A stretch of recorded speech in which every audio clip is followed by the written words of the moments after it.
Obesiti merupakan penyakit yang kompleks yang berlaku apabila lemak berlebihan berkumpul pada tubuh dan menyebabkan seseorang itu mengalami berat badan yang berlebihan. Seseorang lelaki perlu mengalami peratusan berat badan bawah daripada 25% dan dikategorikan sebagai obes apabila berat badannya melebihi peratusan 25%, manakala perempuan adalah 35%. Obesiti terdapat beberapa kategori yang dibahagikan untuk BMI. Kategori pertama ialah kurang berat badan, iaitu pada nilai 18.5 ke bawah, manakala untuk berat badan yang normal adalah antara 18.5 hingga 22.9, dan seseorang itu dikatakan mempunyai berat badan yang berlebihan apabila lebih daripada angka 23 dan pre-obes pada angka 23 hingga 27.4. Obes ada 3 peringkat, iaitu obes 1 iaitu antara 27.5 hingga 34.9, obes 2 iaitu 35 hingga 39.9 dan obes ketiga iaitu 40 dan ke atas. Berikut merupakan beberapa pengalaman pengidap obesiti yang dapat kami ambil daripada ahli keluarga dan pengalaman sendiri. Individu yang pertama, beliau merupakan seorang pelajar universiti awam yang berumur 20 tahun. Faktor yang menyebabkan beliau obesiti adalah kerana beliau sering mengamalkan pemakanan tidak seimbang, contohnya makanan tinggi lemak seperti makanan segera dan manisan. Akibat daripada rutinnya itu, berat badan beliau telah mencapai sehingga 70 kg. Ini telah memberi kesan negatif kepada fizikal dan mental beliau, iaitu beliau mudah merasa penat dan sering diejek dan diperlekikan oleh rakan sebaya. Dengan azam yang baru, beliau mula menukar rutin hariannya dengan mengambil makanan sihat mengikut carta pemakanan serta melakukan senaman. Kini, hasil daripada penjagaan makanan dan senaman yang dilakukan telah berjaya menurunkan berat badannya dari 70 kg kepada 47 kg dalam tempoh 11 bulan. Individu yang kedua, beliau juga merupakan pelajar universiti awam yang berumur 20 tahun. Beliau mula mengalami kenaikan berat badan apabila bermulanya minggu peperiksaan sesi pelajar Malaysia yang didudukinya sewaktu tingkatan 5. Tekanan dari peperiksaan yang dihadapi menyebabkan selera makannya bertambah dan terdorong makan makanan manis seperti coklat. Kesan daripada kenaikan berat badan telah meningkat dari 50 kg kepada 83 kg. Beliau mula merasa kurang keyakinan diri. Sokongan dan motivasi daripada rakan dan keluarga telah menaikkan semangat beliau untuk mula menjaga pemakanan dan melakukan senaman bagi mendapatkan balik keyakinan dan tubuh badan yang sihat. Individu yang ketiga, beliau merupakan seorang pekerja swasta yang berumur 36 tahun. Individu ini mengalami obesiti berpunca daripada keturunan keluarganya hampir kesemuanya memiliki badan yang besar. Tambahan pula, ahli keluarganya sering mengambil pemakanan yang mempunyai kadar gula yang tinggi seperti manisan, kuih-muih serta lauk pauk yang dimasak diletakkan kuantiti gula yang agak banyak.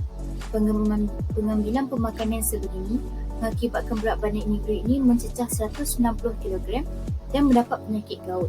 Beliau juga mengalami kesukaran dalam pergerakan dan membataskan had dalam menyelesaikan kerja di pejabat.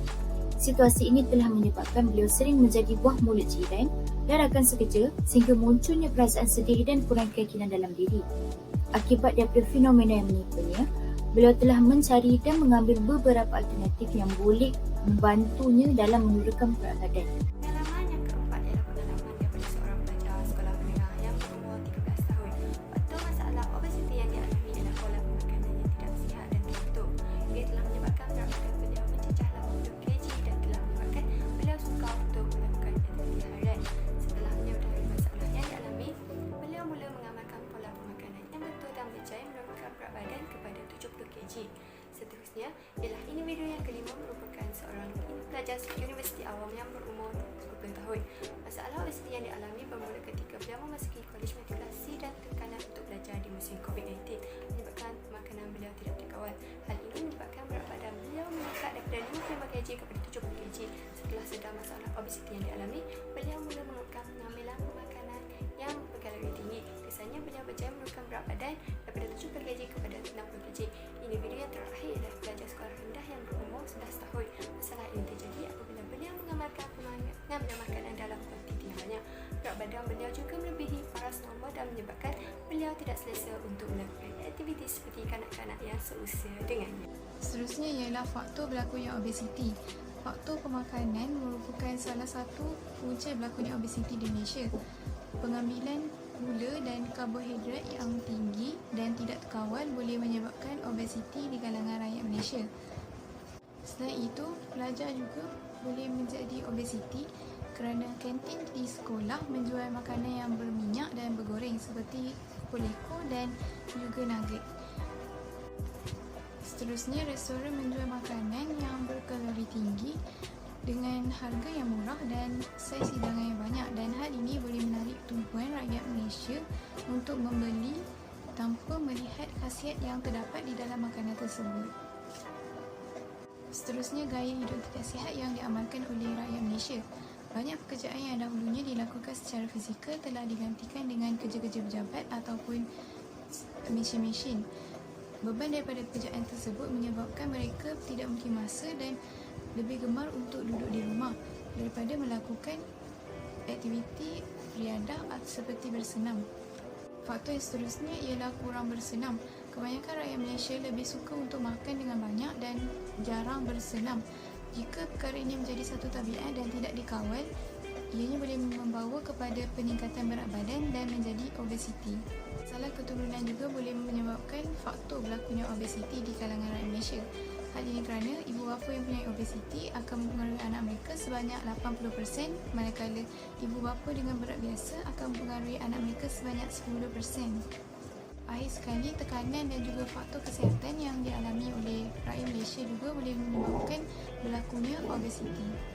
Kesan pertama obesiti ialah mudah mendapat penyakit tidak berjangkit. Contohnya seperti penyakit jantung. Para doktor bersetuju bahawa obesiti menjadi faktor utama kepada penyakit jantung koronari serta serangan jantung. Seterusnya, mendapat penyakit kencing manis. Amalan pemakanan yang tidak seimbang dapat mengakibatkan peningkatan kadar gula yang dapat mengakibatkan penyakit tersebut. Seterusnya, mendapat penyakit stroke, iaitu masalah gangguan bekalan darah ke sebahagian otak dan salur darah tersumbat. Kesan yang kedua pula ialah obesiti dapat mempengaruhi masalah mental pesakit, iaitu yang berkaitan dengan masalah kemurungan. Akhir sekali, pesakit COVID-19 yang obes, terutama kepada golongan di dalam kelas 3 kegemukan, mempunyai risiko yang lebih tinggi berbanding yang lain. Keadaan akan menjadi semakin teruk jika mereka dijangkiti jangkitan baru dengan keradangan yang tinggi. Beberapa cadangan untuk mengurangkan masalah obesiti. Cadangan pertama ialah kita hendaklah mengamalkan pemakanan yang bersesuaian dengan keperluan tenaga harian dan tahap aktiviti fizikal kita. Cadangan kedua ialah kita perlulah mengamalkan pemakanan yang seimbang.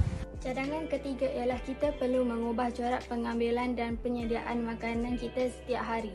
Cadangan keempat ialah kita perlu meningkatkan aktiviti fizikal seperti bersenam. Cadangan kelima ialah kita seharusnya tidak terpedaya dengan produk pelasingan badan yang semakin banyak dan popular dalam pasaran pada hari ini. Cadangan yang terakhir ialah pengambilan ubat-ubatan. Tetapi ubat itu haruslah daripada hospital sahaja. Kesimpulannya, penyakit obesiti ini boleh dicegah namun ianya sukar untuk dirawat. Oleh itu, kita haruslah sedar bahawa tiada jalan mudah untuk menguruskan dan mengawal berat badan selain daripada mengamalkan gaya hidup sihat. Harapan untuk negara dalam memerangi masalah obesiti. Rakyat Malaysia perlulah lebih prihatin terhadap diri mereka, keluarga dan masyarakat. Rakyat Malaysia juga perlu mempunyai kesedaran dalam diri mereka dengan mengamalkan pemakanan yang sihat mengikut piramid makanan. Selain itu, ibu bapa juga perlulah memberi pendedahan awal kepada anak-anak mereka mengenai makanan yang sihat. Dan akhir sekali, pihak kerajaan juga perlulah mengadakan kempen-kempen untuk menggalakkan rakyat menjadi lebih sihat.